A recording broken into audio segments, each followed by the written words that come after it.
I'm Councilwoman Janet Martin, and today I want to talk to you about something that's very important to the city of Bonita Springs, and that is the overpopulation of cats.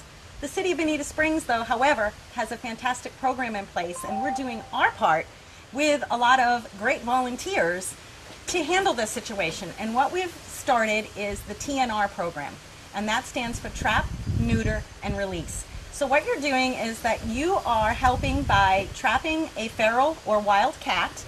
You're taking it to the vet to have it spayed or neutered at no cost to you. So we have a fantastic partner in Dr. Hamichi, who is a Bonita Springs veterinarian. So it makes it easy for everyone to participate. And then what you do is you get the cat back and you release it back into the wild. But this cat is no longer reproducing and adding to that overpopulation.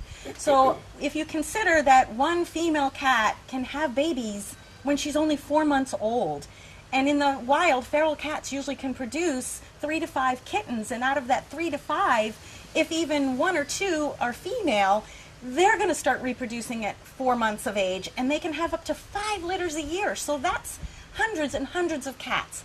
Now, a feral cat, because it is out in the wild and it's prone to having an unsafe life, they usually only live 5 to 7 years. Whereas a domesticated house cat is safe and it's being taken care of, they live a lot longer. But just consider in that 5 to 7 years, all those kittens reproducing, and we're doing something in Bonita Springs that is awesome. We're taking care of those cats, and we're doing the responsible thing with our TNR program. We have a great brochure. There's information on the city's website so that if you want to participate in this, it's easy to do. My friend Alana is with me today, and she's done this. Yes, so I have. Alana, tell us about your experiences. Well, I have actually caught 4 cats already, 2 on the TNR program, and also caught a couple raccoons as well, which is, hey, they're out there as well. So anyway, what I do, you go into Dr. Hamichi's office and you sign a form, you pick up the trap, you take it to the location where the cats are. Of course, you buy a stinky can of cat food to put in one end. It's very easy. We'll show a demonstration later. But you just lift up one end, slide the can of cat food right there, and there's a trap that once you lift the other end and hook it, when they hit on that platform, that's going to shut that other end down, and that contains them. Well, in the meantime, you want to make sure you have an old towel or a blanket that you put on the trap. That way, they can't see you, and it keeps them a little safer, they're stress-free.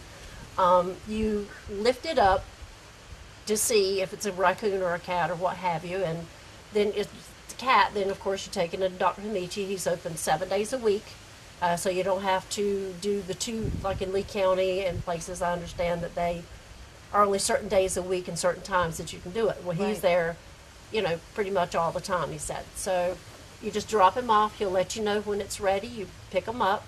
You take them back to the same location to release them, but make sure they're not groggy. If they are, just hold them for a couple hours longer, and then just release them.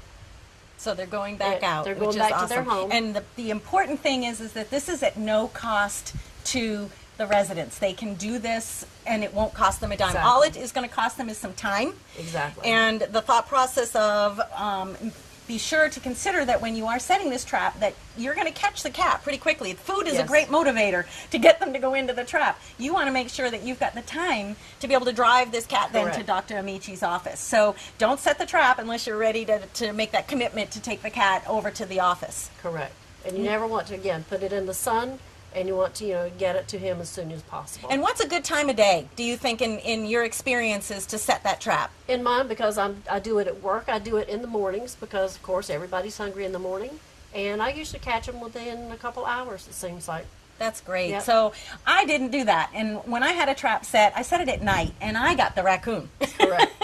So I think that Alana's on the right track with setting it in the morning. Chances are you probably won't catch the raccoon at that point. But I have, but it's more so at night that you get the raccoon. Right. And what happens if you catch a raccoon? Then, again, because it's covered, he can't see you because he's going to be really upset.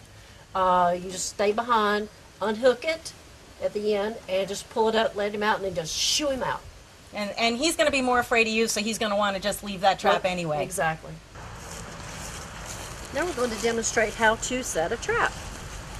First of all, you unhook this, pull this up, slide the cat food right there, as Janet just did. What they're going to do is once they come in, this flap here, they're going to step on this flap, and the flap is going to cause this to come down. Okay, then you come to this end. This is how you set the trap. Push in, lift up to right here is the little catch that it catches on. Then you take your towel or blanket. I've cut a hole in mine, which makes it easier to carry. That way you don't have to take it off, because this causes less stress on the animal. What he can't see doesn't hurt him. Cover this. Then this is the end where they go in. I just keep it like that. And then once it's caught, when this gives way, this will shut. And that way you look in to see if it's a cat, great. If it's a raccoon, then this is what you do about that. Now what happens if it's the raccoon? Well, then you come back to the end where you've got the feed in.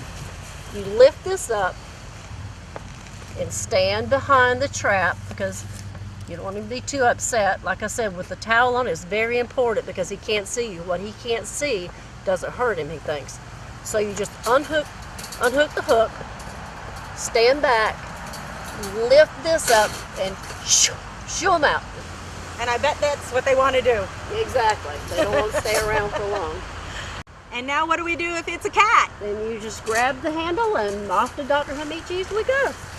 Thank you, Dr. Hamichi. Thank you.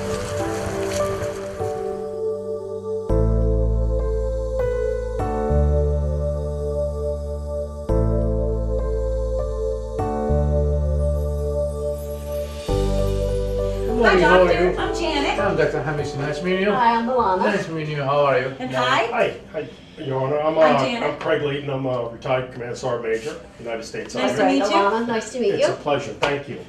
Thank you. This is an excellent program that you have here. The trap neuter return is excellent. We see the cats come in here. Many people want those cats. Some don't have money to take care of them. So Lee County having a program like this is excellent. It's a win-win It's situation. the city of Bonita, actually. City of Bonita, Yes, and it's when they come in there, it's a seamless process. Come in there, they fill out the paperwork. We go ahead and we do the spade or neuter and release the cat back, and somebody takes ownership of that cat, and it saves a lot for the community. You don't have cats that are just getting out there and having more cats and more cats. So this is an excellent program, and I thank you for putting this together. Well, we want to thank you on behalf of the residents in the city of Bonita Springs. We also want to thank you for participating and being right here at your Bonita Springs Veterinarian Clinic, and it's awesome that you wanted to team up with the city to make this happen. So I want to thank you too. Thank you for giving so me the much. opportunity. I appreciate. Yeah, no, I'll do we my best to, appreciate what you're doing. help in any way I can. All right, Anything so we've more got than- our kitty. Sure, yes. We do have two cats that just arrived, so we're just going to do a visual inspection, mainly see if everything is good, they're healthy, no blood or anything coming from anywhere, no dripping, no cuts, and we're going to give them a dose of anesthetic that will make them sleepy, and then we can just get them out and see if they're male or female. We'll go ahead and just prepare them for surgery at this station, okay? The process, like I said, they can call 24/7. If they catch them at night, I can accommodate them to come over here. My facility is a 24/7 for emergencies. We do 9 a.m. to 7 p.m. Like appointments and walk-ins, and they can call 24/7. I can accommodate them. They can come in, can spend the night here, and we take care of them, and then they go the next day or the day afterwards. 1 day or 2 days. There's no extra charge. The city is paying for everything, whatever we do here for them. They're gonna have a ear taped, ear cut, and that way they can recognize them. That will be done when they are back to their environment. They're gonna be microchipped, and they're gonna have rabies on board, and spayed or neutered, male or female. Okay. We make sure they're healthy when they go back. They're not really dehydrated or having lack of blood or having any other issues. We do clip the ear. We take off a little part from the ear and make sure it's we make sure it's not bleeding at the end of the surgery before they wake up. Once again, I want to thank Dr. Hamichi and his staff for participating in this program on behalf of the residents of the City of Bonita Springs and our little furry residents too. Thank you so much for doing this. It's a wonderful program, and we just want to encourage more people like Alana here who stepped up. We want to see everybody do the right thing for these little guys. Thank you so much.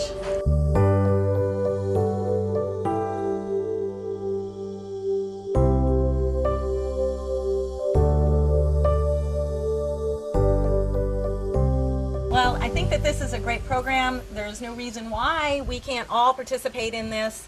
And in some cases, a lot of these cats who have been fixed also have found loving homes.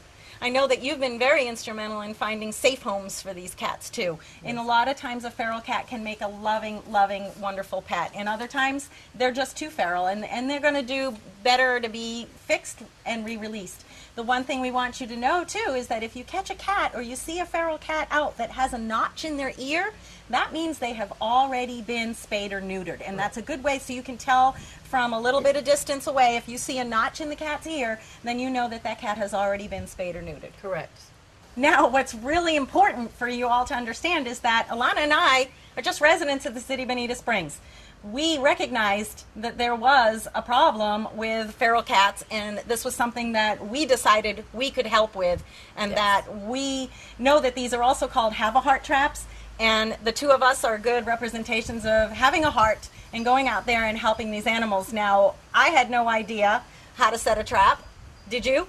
Yes, Dr. Hamichi, again, he's thorough. He shows you exactly what to do and explained everything, so that made it actually easy. So that's good. It's very That's easy. great. So with this program, when you pick up the trap, you are taught how to do it, how to get the trap set, how to bring the cat in. When you pick the cat up, you're re-releasing it. It's very easy.